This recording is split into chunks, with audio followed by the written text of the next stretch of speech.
E aí, tudo pronto para uma saga incrível de um herói que tinha tudo para ser um rei super poderoso aqui na Terra, mas que escolheu lutar por uma coroa muito, mas muito mais valiosa? Essa é a aventura de São Casimiro.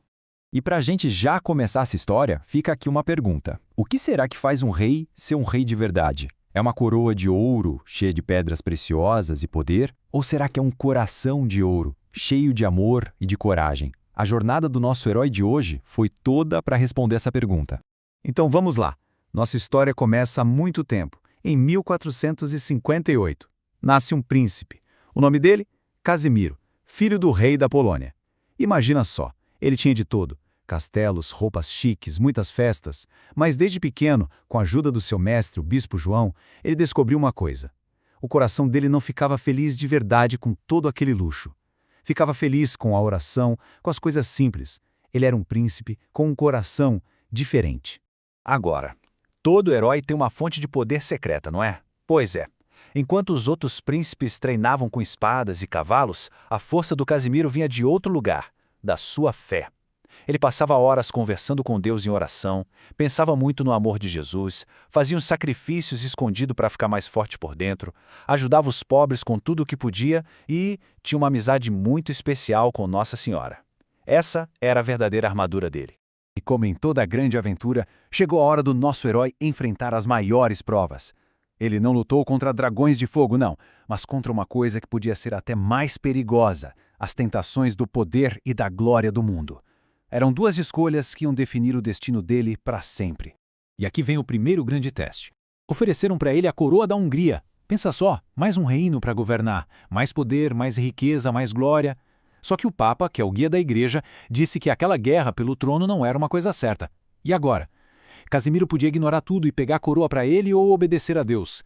Ele escolheu a paz, escolheu a justiça, escolheu um tesouro lá no céu, dizendo não para uma coroa aqui na terra. Que coragem!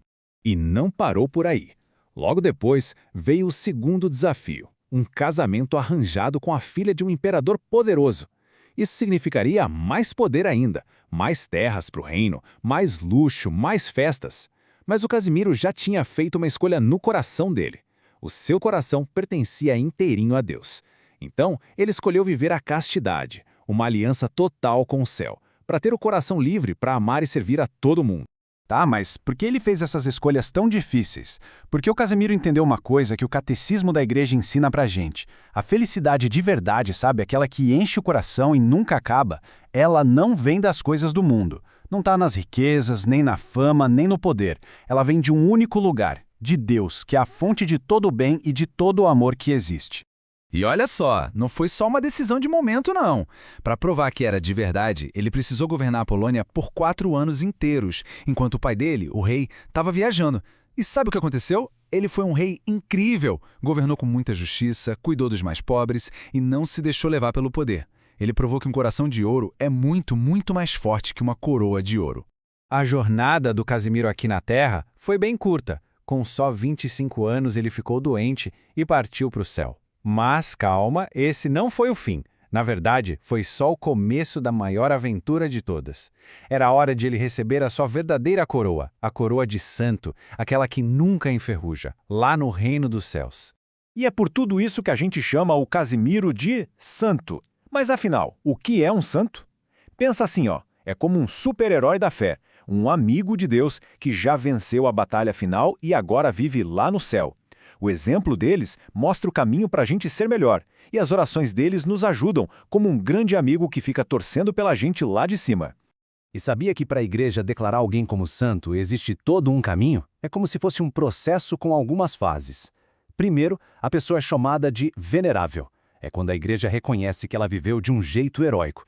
Depois, se um milagre acontece pela ajuda dela, ela vira bem-aventurada, ou beata. E aí, com a confirmação de um segundo milagre, o Papa finalmente declara essa pessoa como santa para o mundo inteiro. E qual é a missão que São Casimiro deixa para nós hoje? É uma missão clara e muito poderosa. Amar a Deus mais do que tudo, ser generoso com quem precisa, viver com o coração puro, encontrar nossa força na oração e não no poder. E lembrar sempre, a verdadeira realeza, o que nos faz reis e rainhas de verdade, é servir aos outros. Que tal a gente transformar essa lição tão legal em uma oração? Vamos pedir juntos a ajuda desse nosso amigo do céu? Repete comigo aí no seu coração. São Casimiro, que o Senhor nos cumule da virtude do desapego e caridade para não perdermos a oportunidade de fazer o bem a todos. Amém. E aí? Que aventura épica de São Casimiro, não é mesmo? Se você gostou de conhecer essa história, ajude outros heróis da fé a conhecerem também. É fácil? Não se esqueça de curtir, compartilhar com todo mundo e se inscrever aqui no canal Catequista Felipe Lucas. Um abração e até a próxima!